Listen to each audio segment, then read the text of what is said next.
नमस्कार दोस्तों, मैं हूँ सुचरिता। आज सुनाने आई हूँ चटपटा खुशबूदार एक लाजवाब कहानी। क्यों दोस्तों, सुनकर लग रहा है ना शायद ये कहानी खाने के ऊपर आधारित है। पर सिर्फ खाना नहीं है, कहानी में कुछ मजेदार कैरेक्टर भी है। उन लोगों का रहने से मेरे इस कहानी और भी नमकीन और मसालेदार हो गया। तो चलिए दोस्तों, देर किस बात का, कहानी सुनते रहिए और भरपूर मजे लीजिए। शुरू करती हूँ आज की कहानी, दावत।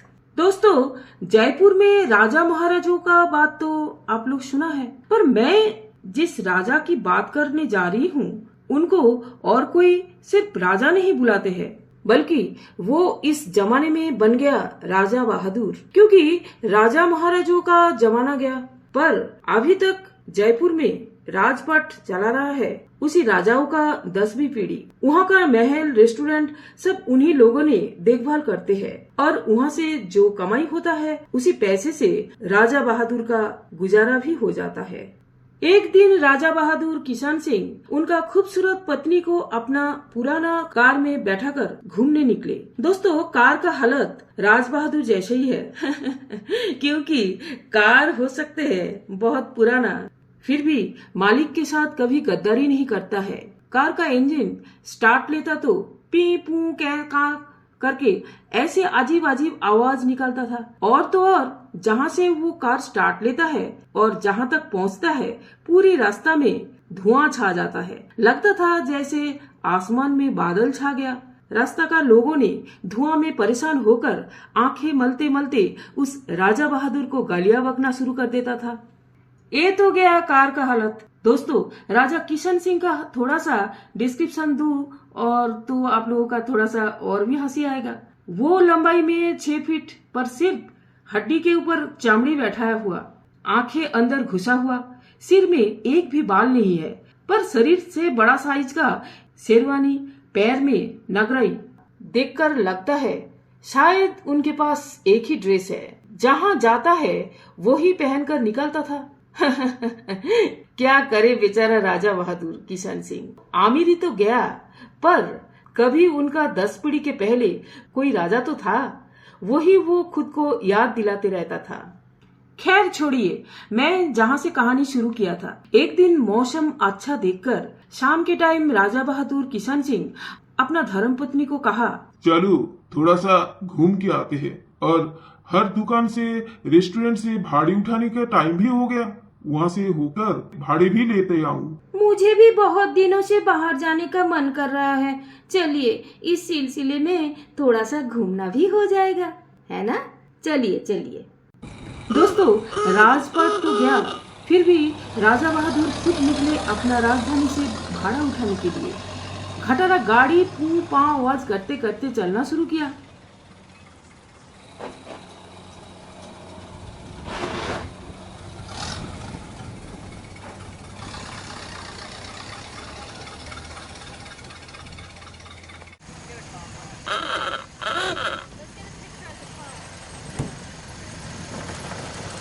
और जाकर पहुंचा जयपुर का सबसे नामी रेस्टोरेंट के सामने। रेस्टोरेंट का दरवान दौड़कर आया और बोला, आइए साहब, पधारो मारो राजवाड़ा में। राजा बहादुर अपना पत्नी को बोला, भाई साहब चलो चलो, अंदर जाकर रेस्टोरेंट का माहौल देखो, अच्छा लगेगा। सच में अंदर जाकर रेस्टोरेंट का माहौल उन लोगों का बहुत पसंद आया। राजा बहादुर मैनेजर साहब को आकर पूछा, खंबागाड़ी हुकुम, बताइए किस टाइप का खाना आपके सामने पेश करूं? पहले स्टार्टर, उसमें है छाछ, लस्सी, मारवाड़ी शरबत, उसके बाद मेन कोर्स और बाद में डेजर्ट। अरे अरे रुकिए रुकिए, पहले तो अच्छे से बैठने दीजिए और सोचने दीजिए क्या ऑर्डर करूं। आप यहाँ कितने दिन नौकरी कर रहे हैं? हुकुम, मैं 2 महीना हुआ ज्वाइन किया। मैं विदेश से होटल मैनेजमेंट के ऊपर डिग्री लेकर यहाँ आया, क्योंकि मेरा पिछले 5 पीढ़ी नवाबी और राजवाड़ी खाना ही बनाता था। अच्छा अच्छा, मेन कोर्स में क्या क्या है?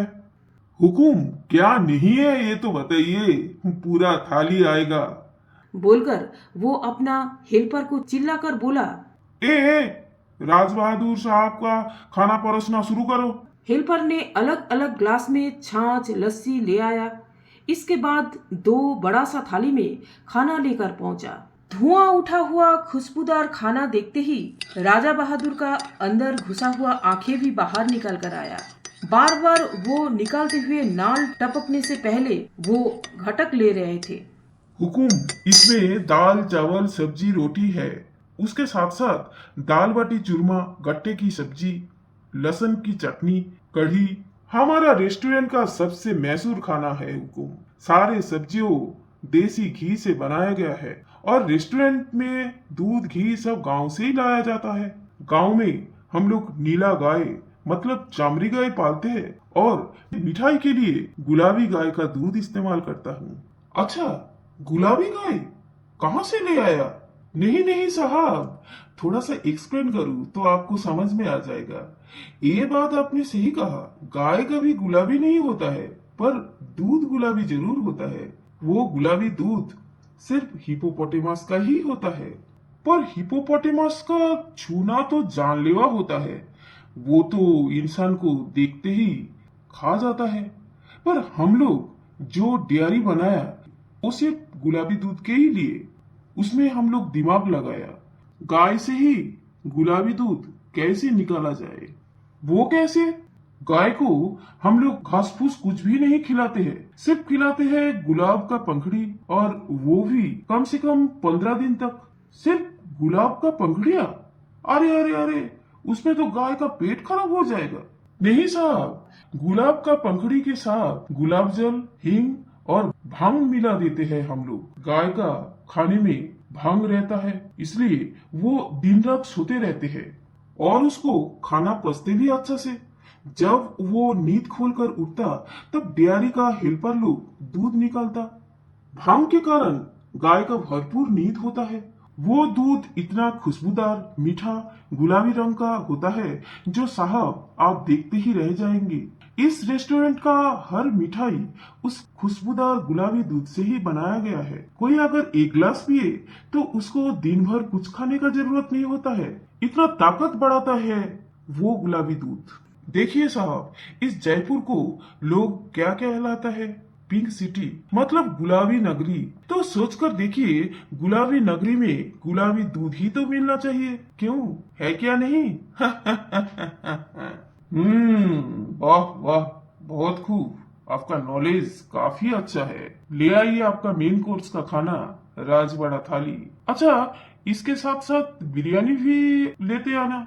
जो हुकुम। दीनदयाल, छोटू, सब इधर आओ, जल्दी खाना सर्व करो। लीजिए साहब, आप लोग खाना शुरू कीजिए।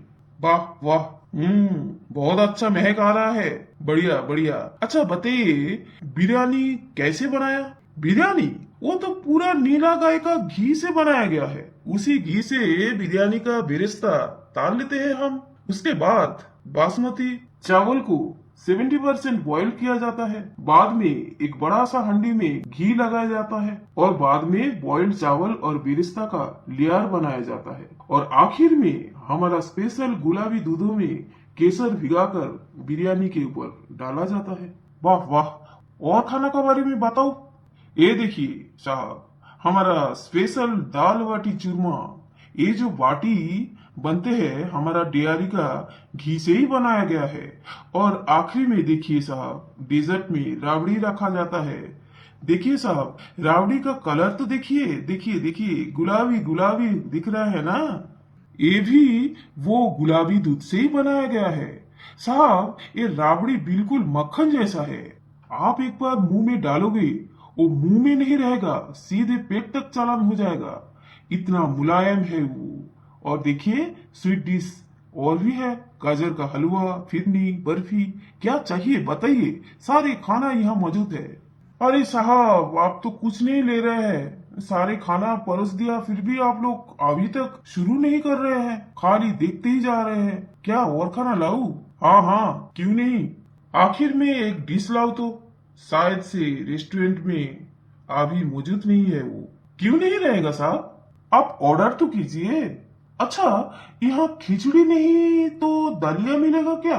खिचड़ी, दलिया, क्या कह रहे हैं आप? इतने अच्छे अच्छे दावत वाला खाने के बाद खिचड़ी दालिया क्या मैच कर रहे हैं ये? पर आपका फरमाइशी खाना हम बना तो देंगे। ए छोटू, राजा साहब के लिए 1 प्लेट खिचड़ी बना कर ले आओ।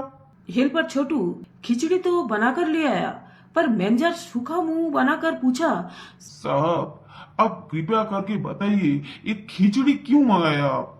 सुनो मैनेजर, एक खिचड़ी ही मेरा असली दावत है। पूछिए क्यों? असली बात है मैं एक लिवर सिरोसिस का पेशेंट हूँ। मतलब मेरे पेट में 15 साल से कुछ भी नहीं पचते हैं, हमेशा पेट खराब लगे रहता है। पर मैं आपको इतना अच्छे अच्छे खाना मतलब बिरयानी, दाल बाटी चूरमा, राबड़ी, बर्फी क्यों टेबल में परोसने के लिए बोला पता है आपको? क्योंकि खाना 3 हिस्सों में खाया जाता है, पता है आपको? एक आंखों से, दूसरे नाक से और सबसे आखिरी में मुंह से। संस्कृत में एक कहावत है, घ्राणेन अर्थभोजनम्। मतलब मैं आपका सारे खाना सिर्फ टेस्टी नहीं किया, पर आंखों से लालच मिटाया और नाक से उसका खुशबू लिया और पेट के लिए सिर्फ खिचड़ी खाया। यही था मेरा आज का दावत। ठीक है राजा साहब, समझ गया। पर रानी माँ आप तो कुछ लीजिए। ले लिया ना 1 प्लेट सलाद। मैं कोई रानी माँ नहीं हूँ, मैं मॉडलिंग करती हूँ, इसलिए डाइटिंग में हूँ हमेशा। यू नो, ये सब मसालेदार खाना मुझे परहेज करना पड़ता है। बस बस बस, खत्म हुआ मेरा लिखी हुई कहानी। क्यों दोस्तों, कैसे लगा मेरा कहानी? इतना अच्छे अच्छे खाने के नाम सुनाकर आप लोगों का मुंह में पानी तो आ रहा है ना?